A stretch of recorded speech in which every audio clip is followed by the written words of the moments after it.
Morning everyone. आज हम संघवाद का जो रिमेन चैप्टर रहता है उसके बारे में पढ़ेंगे। हमने अभी तक पढ़ा था कि संघवाद कहते किसे हैं, उसकी विशेषताएं क्या होती हैं और संघीय व्यवस्था के कैसे चलती है, उसको चलाने के लिए मुख्य जो भी कारण हैं वो कौन कौन से हैं। अब आगे हम पढ़ेंगे भारत में जो भी प्रशासनिक व्यवस्था की गई है कि भारत में राज्यों का गठन भाषा के आधार पर किया गया है। भारत में 1947 में स्वतंत्रता प्राप्ति के बाद से लेकर अब तक अगर हम भारत के मानचित्र को देखें तो इसमें बहुत सारे हमें बदलाव जो है वो नज़र आते हैं। पहले जो पुराने प्रांत थे उनकी जगह नए प्रांत बने हैं, या एक प्रांत में से ही अन्य दूसरा प्रांत बना है, या दो प्रांतों का पुनर्गठन कर दिया, मतलब दोबारा से उनको मिला दिया गया है। इस तरह से हमें स्वतंत्रता से लेकर वर्तमान समय तक बहुत सारे बदलाव दिखाई देते हैं। नए राज्यों को बनाने के लिए 1950 के दशक में भारत के कई पुराने राज्यों की सीमाएं बदल दी गई थी। इसके बाद राज्यों का गठन भाषा के आधार पर किया गया। कुछ ऐसे राज्य थे जो संस्कृति, भूगोल तथा जातीयता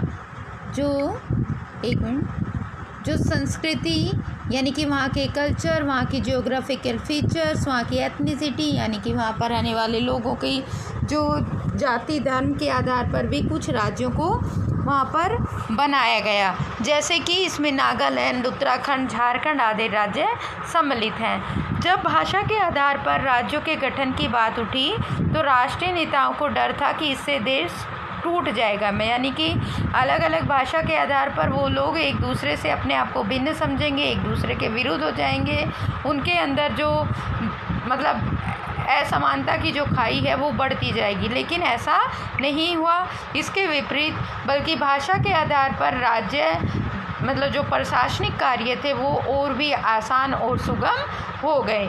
नेक्स्ट इसमें आ जाता है हमारा बेटा भाषा नीति। भारत की जो भाषा नीति, ये भी वेरी इंपॉर्टेंट क्वेश्चन आता है कि भारत की भाषा नीति पर एक संक्षिप्त नोट लिखें। ये क्वेश्चन 3 नंबर में बहुत ज़्यादा रिपीट होता है कि भारत की भाषा नीति कैसी है, या भारत की भाषा नीति पर एक संक्षिप्त नोट लिखें। तो इसको हम थोड़ा डिटेल में ही पढ़ेंगे। भारत की संघीय ढांचे की दूसरी परीक्षा भाषा नीति को लेकर हुई। यानी कि पहले तो परीक्षा ये थी कि राज्यों का निर्माण करना, वो भाषा के आधार पर।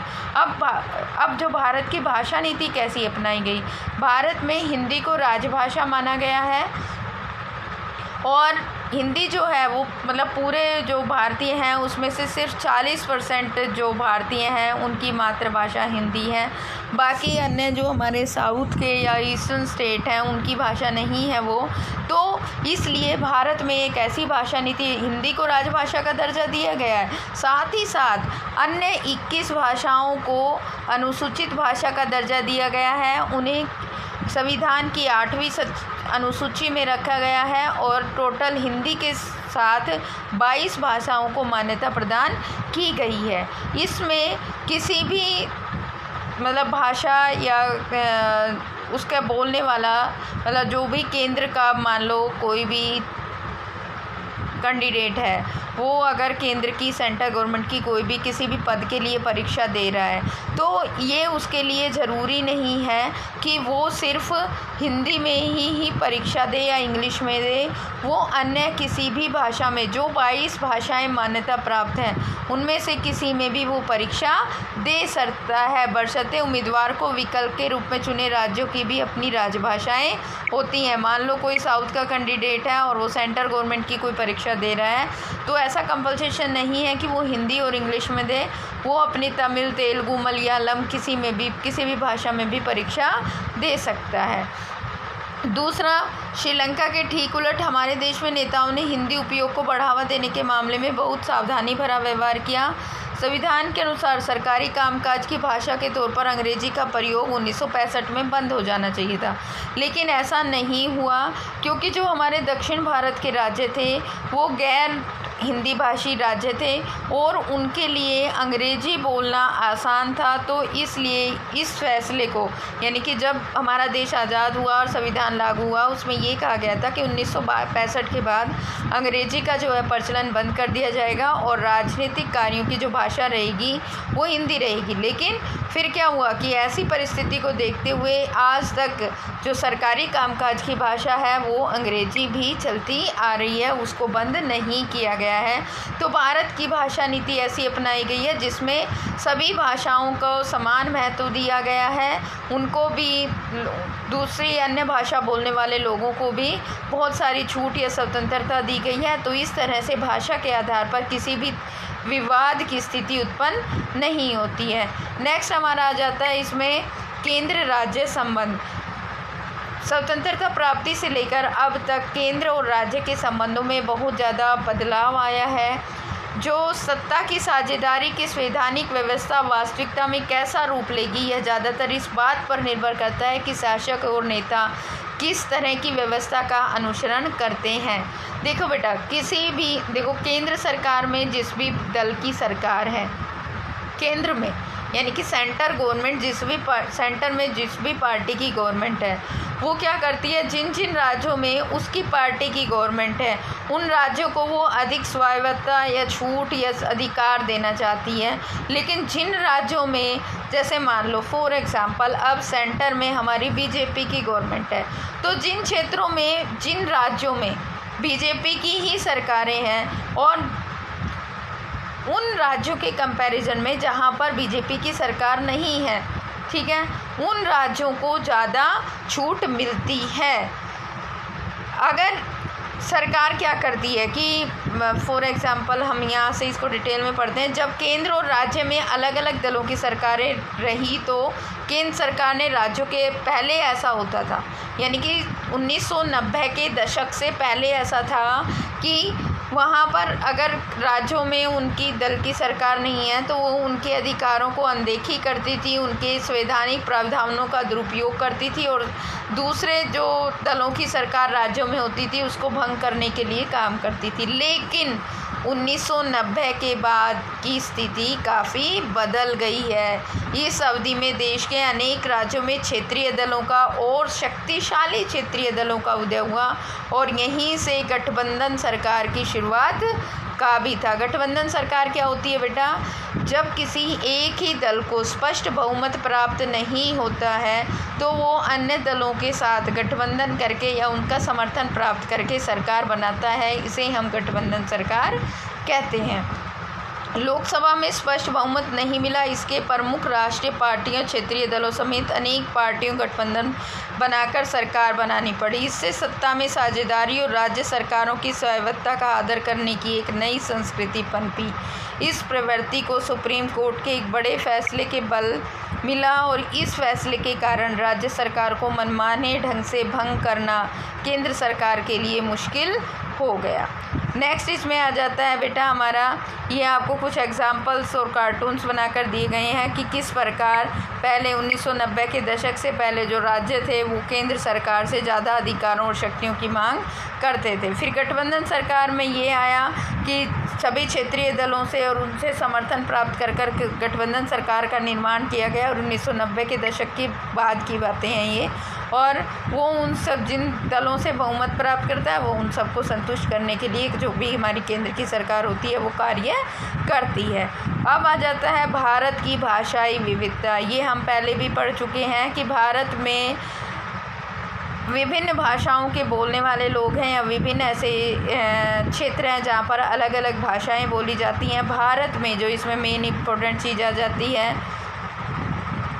भारत में 2011 की जनगणना के बाद ऐसी स्थिति पाई गई थी कि 2011 नहीं, उसके बाद पहले की बात हो रही है, जनगणना में 114 प्रमुख भाषाएं पाई गई। इसमें से 22 भाषाओं को भारतीय संविधान की 8वीं अनुसूची में रखा गया। इसी कारण इन्हें अनुसूचित भाषाएं कहा जाता है और गैर अनुसूचित भाषा कहते हैं बाकी को, ठीक है।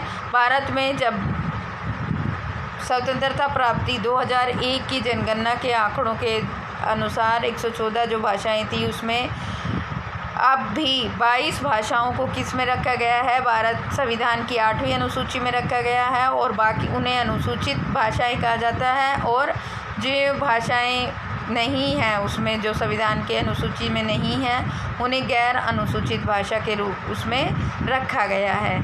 इसमें भारत की अनुसूचित जात जो 22 भाषाएं हैं उनकी सूची दी गई है। नेक्स्ट हमारे जो इसमें एक इम्पोर्टेंट चीज़ आ जाती है वो है राज्य पुनर्गठन आयोग। तो कई बार 1 नंबर में ये पूछ लिया जाता है, राज्य पुनर्गठन आयोग की रिपोर्ट कब पेश की गई या राज्य पुनर्गठन आयोग कब लागू हुआ या कब बना। तो ये कब हुआ था, ये डेट इम्पोर्टेंट है, ये बहुत बार पूछा जाता है।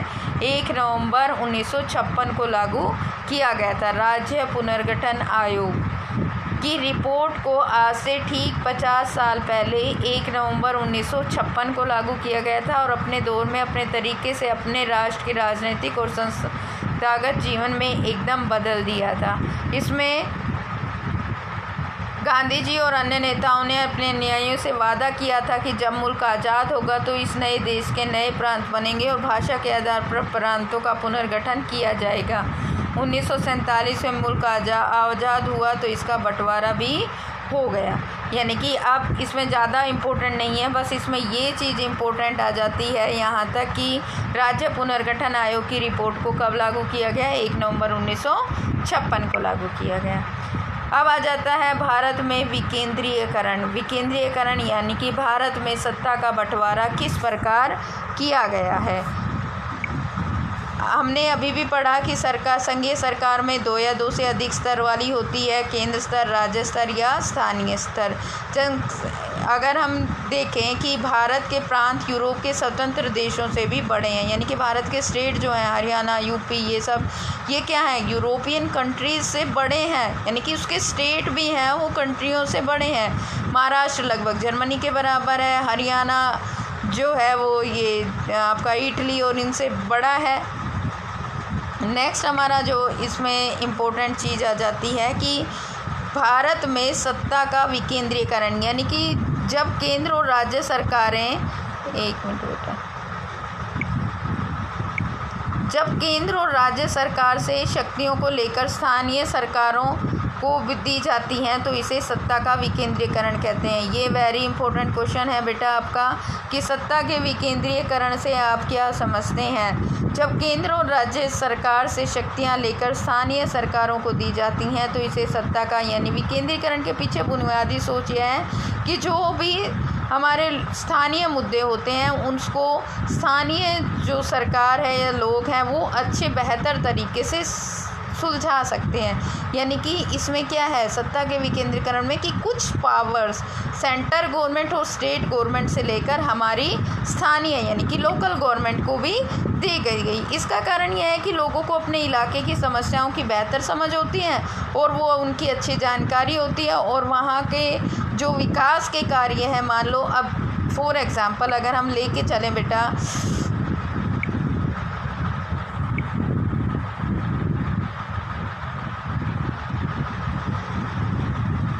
फॉर एग्ज़ाम्पल थोड़ा सा डिस्टर्बेंस हो गया था।